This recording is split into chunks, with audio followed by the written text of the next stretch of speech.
एखाद्याचं जर का लग्न झालं तर गोंधळ घालावा लागतो. एखाद्याच्या घरात जर का मुलबाळ जन्माला आलं तरी गोंधळ घालावा लागतो.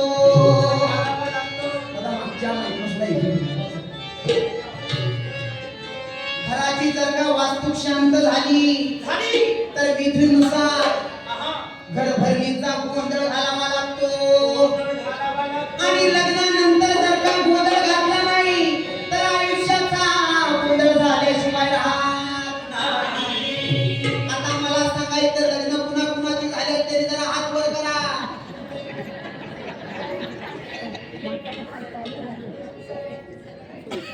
आता लग्नानंतरचा गोंधळ वेगळा, घरभरणीचा गोंधळ वेगळा आणि शुभारंभाचा गोंधळ वेगळा. म्हणलं गुरुजी बुवा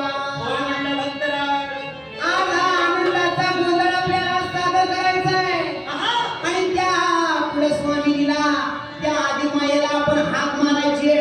त्यामुळं गोंधळी परंपरेनुसार गोंधळातील प्रमुख वाद्य त्याला संबळ म्हटलं जातं. आणि त्या पारंपरिक वाद्यानं आणि त्या संबळाच्या ठोक्यानं या गोंधळाची सुरुवात करायची आहे. म्हटलं गुरुजी बुवा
देवीसाठी म्हणायचं आहे, तुमच्यासाठी आणि माझ्यासाठी म्हणू नका.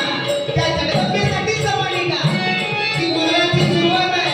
या मंगळाची सुरुवात पुन्हा सर्व भक्त लोकांनी करावी असं माझ्यासारख्या लोककलावंताला वाटतं. कोण कोण म्हणणार देवीचं गुणगान आग्रह करा वाक्यवादी. मागच्या बाजूला उपवास झाला काय? हात वर करा, देवीचं स्तुती कोण कोण करणार? या बाजूला, या बाजूला एक हात वर करा, नाही खाली सर करा. ताट हात वर करा, कोण कोण करणार? या बाजूला तुम्ही सुद्धा म्हणता देवीचं गुणगान आहे, आईचं गुणगान आहे. त्या आईच्या चरणावरती पुण्य जायचं असेल तर म्हणा. आन लागला लो माय लागला लो, आन लागला लो माय लागला लो, लागला लो माय लागला लो, लागला लो माय लागला लो. आता याचा अर्थ असा आहे, लो म्हणजे लळा. त्या देवीचा लळा तिथल्या प्रत्येक जड जीवाला लागलेला आहे. नवे नवे तर पृथ्वीला त्या आदिमायेचा लळा लागलेला आहे, स्वर्गाला त्या आदिमायेचा लळा लागलेला आहे, देवादिकाला सुद्धा त्या जगदंबेचा लळा लागलेला आहे. कारण की ह्याच मायेच्या पोटी ब्रह्मा विष्णू आणि महेश ह्या त्रिगुणात्मक विभूतींचा जन्म झाला. म्हणून गोंधळाची सुरुवात न लागला लो माय लागला लो, लागला लो माय लागला लो,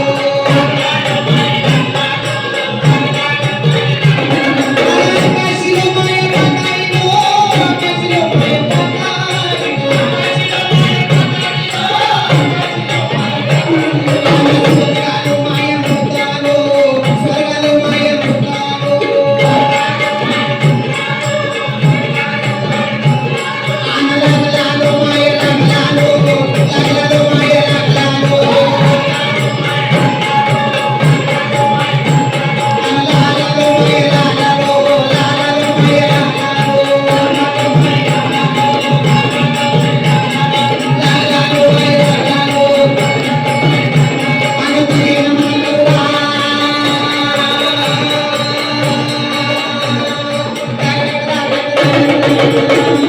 लागला लो माय लागला लो, लागला लो माय लागला लो.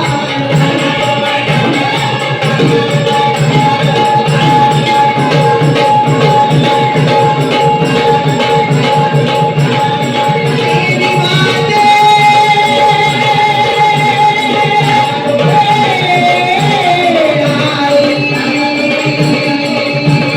माझे आई, ओ भवानी माता की, आई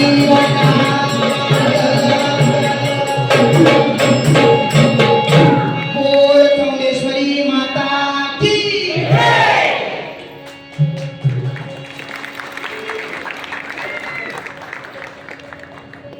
लागला लो माये, माये.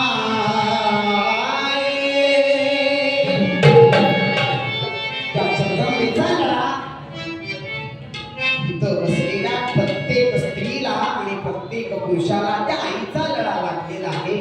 आणि जगदंबा जगदंबा म्हणजे दुसरी कोणीही नसून आपल्या घरामध्ये असणारी जी स्त्री आहे तीच आदिमायेचं रूप आहे. हे शास्त्र आम्हाला सांगतं, हे पुराण आम्हाला शिकवतं. आणि त्या स्त्रीचा, घरच्या मुलीचा, पोटाला येणाऱ्या मुलगीचा आदर करणं म्हणजे त्या जगदंबेची भक्ती करणं.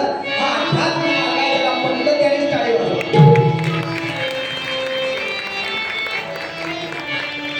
आणि चाललेल्या गोंधळाला आता साऱ्या देवी देवतांना आवाहन करायचं आहे, आणि म्हणून गोंधळी बुवा केशवराव बडे आपल्या चाली सांगतात. आणि तुळजापूरचे माता माझ्या गोंधळाला यावे, गोंधळाला यावे, तुळजापूरच्या माता माझ्या गोंधळाला यावे, गोंधळाला यावे, गोंधळाला यावे. आणि सांगलीच्या गणराया गोंधळाला यावे, गोंधळाला यावे. आणि पालपेंपरी खंडेराया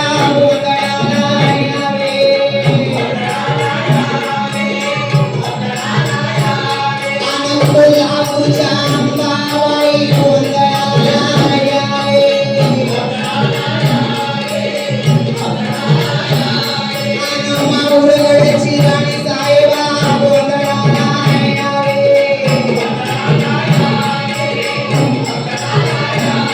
आणि सप्तशृंग वासिनी आई गोंधळाला यावे.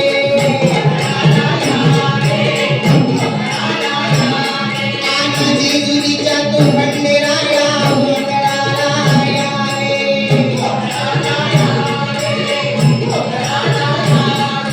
अनवनीच्या तू माऊलियांना गोंधळाला यावे. इथं गोंधळाला आणि पसरलीच्या बहिणी देवा गोंधळाला यावे. आणि दवड्याच्या मातंगी देवी गोंधळाला यावे. गोंधळाला आणि म्हाळसा कांता हिताचा गोंधळाला यावे. गोंधळाला चंदनपूरच्या बाणाबाई गोंधळाला यावे. गोंधळाला आणि सांगलीच्या खिंडीश्वरी गोंधळाला यावे. आणि पंढरीच्या विठोबा देवा गोंधळाला यावे.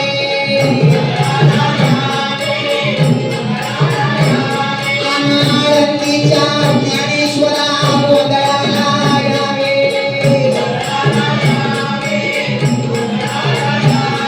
आणि देहूच्या तुकारामा गोंधळाला यावे.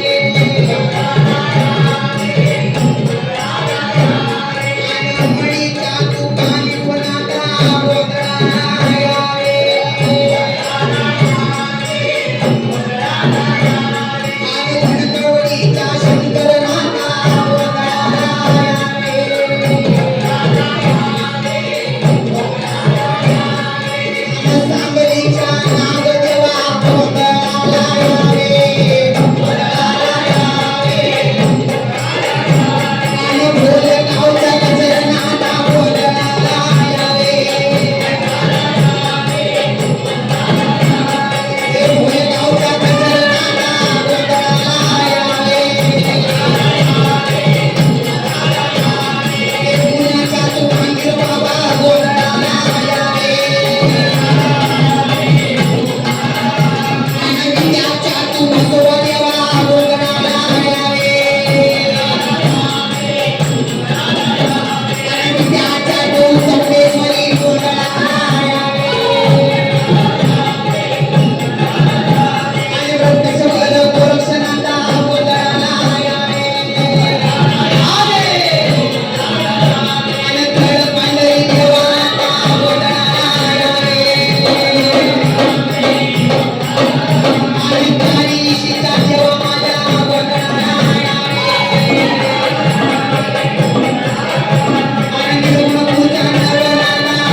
मग जे म्हणायचं पण फुरसत नाही, बोलायची बी फुरसत नाही आणि मन नटायची बी फुरसत. म्हणून या देहामध्ये जोपर्यंत आत्मा जाण आहे, एखाद्यानं सांगितलं देवाचं नाव घ्या तर देवाचं नाव नक्की घ्या. म्हणून सर्वांनी आधी मायेसाठी दोन्ही हात वर झाडून जयकार करा. बोल भवानी माता की, आई राधा. बोल जगदंबा माता की, चौंडेश्वरी माता की. 14 विद्या 64 कलेचा अधिपती गणराय गणपती. सर्व देवी देवतांचा आव्हान त्या गोंधळाला झालेला आहे. आता गोंधळी त्या गणराज गणपतीला बोलवायचंय. नवे नवे तर त्या गजाननाला बोलवायचं आहे. आता त्या गणपतीला बोलवत असताना गोंधळ्यानं गणगायला पाहिजे.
गणपती माऊली सादरा नवीन